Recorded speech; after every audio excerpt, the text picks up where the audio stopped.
Dans la plupart de leurs jeux spontanés, les enfants jouent des rôles. Quand ils jouent seuls, ils peuvent être le conducteur de la voiture avec laquelle ils jouent, ou un gendarme qui fait la circulation. Et puis dès qu'ils jouent en groupe, eh bien, ils jouent en effet les Indiens, ou les cow-boys, ou les bandits, ou les voleurs, les policiers. Donc les enfants sont familiers d'endosser des rôles dans leur jeu. Alors, pourquoi parler de jeu de rôle à la maternelle, puisque les enfants font cela dans la cour de récréation? Pour une raison principale, c'est que malheureusement, très souvent dans la cour de récréation, dans la cour d'immeuble, quand les enfants veulent jouer, ils en sont empêchés par l'un ou l'autre d'entre eux qui justement ne sait pas jouer. Il y a toujours des enfants qui n'ont pas bien intériorisé les règles d'un jeu et qui ne peuvent pas s'empêcher de frapper les autres pour de vrai, de les jeter par terre. Des enfants qui ne savent pas que dans un jeu, on fait semblant. Donc quel est le but du jeu de rôle à la maternelle? C'est d'apprendre aux enfants le faire semblant. Et je crois que plus les enfants seront incités à imiter pour de faux, à faire semblant, et moins ils seront tentés d'imiter pour de vrai, notamment les images violentes qu'ils voient à la télévision. Donc là, vous voyez, je crois qu'on tient une bonne raison déjà d'encadrer le jeu de l'enfant dès la maternelle, c'est d'inciter les enfants à respecter les règles, d'apprendre à ceux qui ne savent pas jouer, à jouer, leur apprendre à faire semblant. Mais on s'aperçoit que sitôt qu'on organise du jeu de rôle à la maternelle, les conséquences vont bien au-delà de celles-là. La première conséquence, c'est qu'on s'aperçoit que le jeu de rôle à la maternelle est un formidable instrument pour introduire l'enfant à la socialisation et puis à l'expression orale. La socialisation parce que les enfants lèvent le doigt à tour de rôle, ils écoutent ce que dit chacun, ils interviennent à leur tour, et puis l'expression orale parce que chaque enfant est invité à dire ce qu'il va faire avant de le jouer. Et vous savez que l'expression orale et la socialisation, c'est les deux impératifs majeurs de la maternelle. Donc voilà un outil qui remplit deux cahiers des charges importants, socialisation, expression orale, et en plus qui permet aux enfants de jouer. Et on s'aperçoit que le jeu de rôle en plus a d'autres utilités dès qu'on fait jouer les enfants à partir des images qu'ils ont vues et qui les ont bouleversées.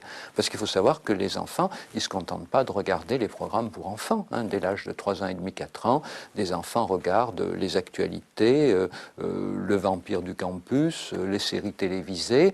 Et quand je dis 3 ans et demi, 3 ans, c'est souvent même avant. Et donc, quand on propose aux enfants de faire du jeu de rôle à partir des images qu'ils ont vues, on s'aperçoit que parler des images est vraiment pour eux très important parce que ces images ont mobilisé tellement d'émotions, tellement d'inquiétude ou parfois même de dégoût. On s'aperçoit que parler des images leur permet de prendre du recul. On rejoint un petit peu ce qu'on appelle l'éducation aux images, prendre du recul, prendre de la distance par rapport aux images.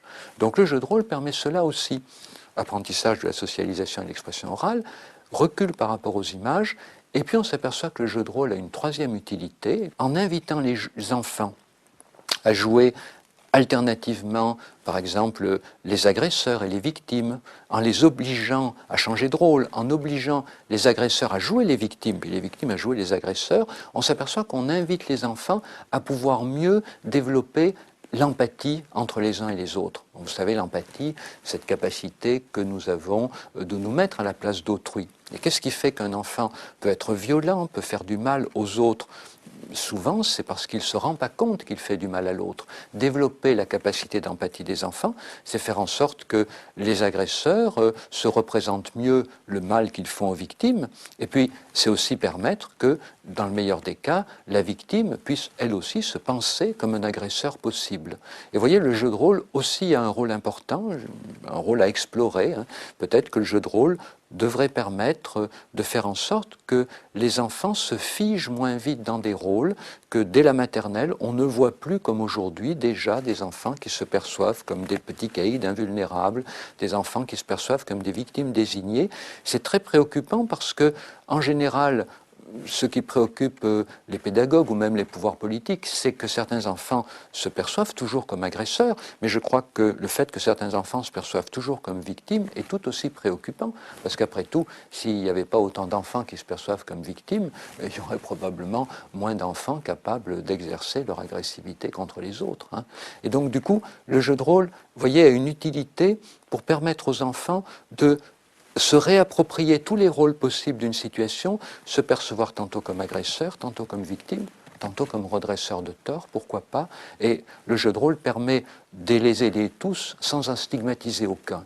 Le grand problème aujourd'hui auquel nous sommes soumis dans notre culture, dans notre civilisation, c'est le danger de chercher, d'aller chercher les éléments, les enfants supposés courir le risque d'une évolution vers la délinquance, de les pointer, de les désigner, de les engager dans des programmes de thérapie, voire de redressement, et de les stigmatiser. Alors que le jeu de rôle peut permettre à tous, tous ceux qui en ont besoin, aussi bien sur le versant agresseur que sur le versant victime, le jeu de rôle peut permettre à tous de retrouver une fluidité identificatoire et de se désengager, de se désembourber de ces identifications exclusives à la victime, à l'agresseur ou même au redresseur de tort.